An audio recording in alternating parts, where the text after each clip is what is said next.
right at the bottom of southwest Western Australia, and Antarctica is just that away.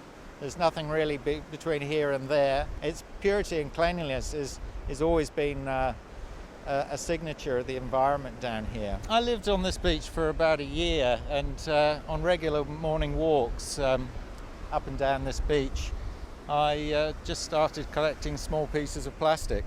Over a period of time, I started dating bags. I started to build up a collection of something like 40 bags of plastic spread across a year, and every time I walked down this beach I could find a small bag of microplastics, things about this size.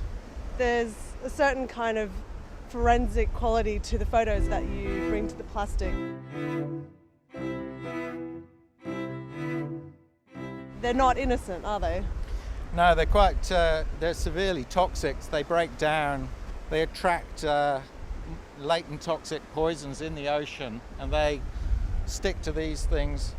Then they get ingested into the food chain, so they get into birds, they get into fish, they allegedly get into plankton and enter the food chain, so inevitably we may end up eating them.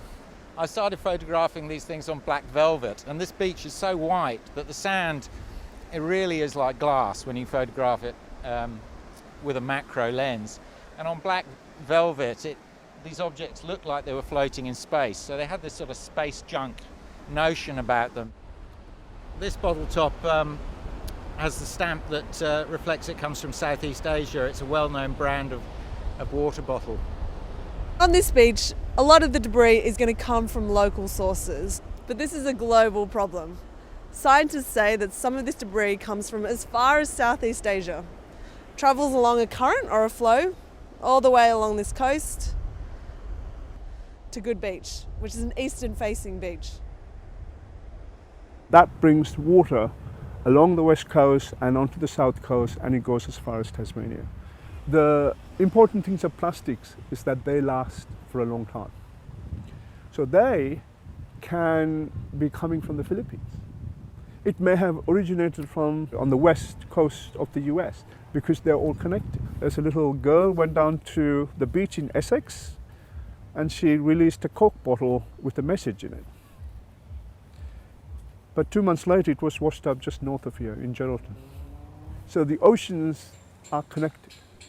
And plastics, because they last for a long time, can be transported long distances and will persist in the ocean for a long time.